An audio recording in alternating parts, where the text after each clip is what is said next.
மிகப்பெரிய விளைவை ஏற்படுத்தியிருக்கு. தற்போது இந்த ஆசிரியை, அந்த டீச்சர், கேந்திரிய வித்யா டீச்சரின் பணியே தற்போது பணியிடை நீக்கம் செய்யப்படுகிறது. she was suspended from the services.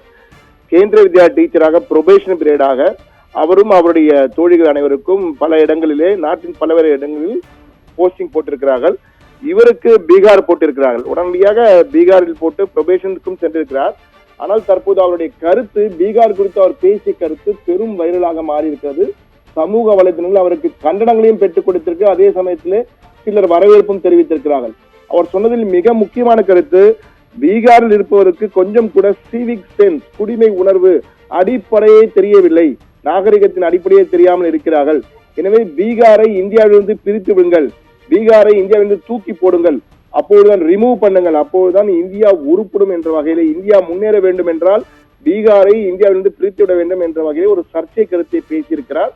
இதற்கு கடும் கண்டனம் தற்போது அங்கு வலுத்திருக்கிறது. பொதுமக்கள் மட்டுமல்ல, அரசியல்வாதிகள் உள்ளிட்ட பலரும் அவர் மீது நடவடிக்கை எடுக்க வேண்டும் என்ற வகையிலே ஆக்டிவிஸ்ட், சமூக செயற்பாட்டாளர்கள் எல்லாருமே கடுமையாக கொந்தளித்து போயிருக்கிறார்கள். பீகாரை எப்படி நீங்கள் இப்படி பேச முடியும் என்ற வகையிலே பேசியிருக்கிறார்கள். பீகாரின் ஜெகனாபாத்தில் தான் அவருடைய போஸ்டிங் இருந்தது. அங்குள்ள கேந்திரிய வித்யா பள்ளியில் தான் பணியாற்றி வந்தார். தற்போது ப்ரொபேஷன் பீரியட் முடிவதற்கு முன்னே அவருடைய இந்த நடவடிக்கை எடுத்து அவருக்கு தற்பொழுது சஸ்பெண்ட் உத்தரவு வழங்கப்பட்டிருக்கிறது. அவர் தற்காலிக பணி இடைநீக்கம் செய்யப்பட்டிருக்கிறார். அது மட்டுமல்ல, ஜெகனாபாத் எஸ்பி, காவல்துறை கண்காணிப்பாளருக்கு தற்போது உத்தரவு பிறப்பிக்கப்பட்டிருக்கு. அவர் மீது சட்ட ரீதியாக நடவடிக்கை எடுக்க வேண்டும்.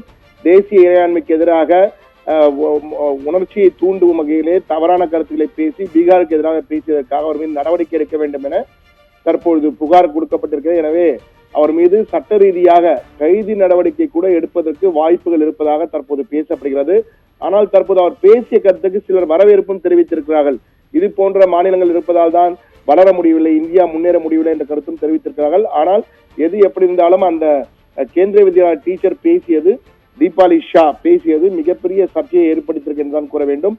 அதுவும் பீகாரை தூக்கி எறியுங்கள், இந்தியா அப்போதுதான் உருப்படும் என கூறுவது எந்த வகையிலும் ஏற்க முடியாது என்பதுதான் பொதுவான கருத்தாக தற்போது எதிரொலிக்க ஆரம்பித்திருக்கிறது. ஆனால் அவர் சொன்ன கருத்திலே ஆழம் இருக்கிறது, பொருள் இருக்கிறது, கருத்தும் இருக்கிறது, சரியான கருத்தா என்ற வகையில் அவருக்கு ஆதரவாகவும் சமூக வலைதளங்களில் சிலர் பேசிக் கொண்டிருக்கிறார்கள். ஆனால் தற்போது இந்த சர்ச்சை கருத்தினால் அவருடைய பணியும் போயிருக்கிறது. வேலை மட்டும் போனால் பரவாயில்லை, அவர் மீது கைது நடவடிக்கையும் பாய இருக்கிறது என்பதுதான் தற்போதைய லேட்டஸ்ட் அப்டேட். பிரவீன்.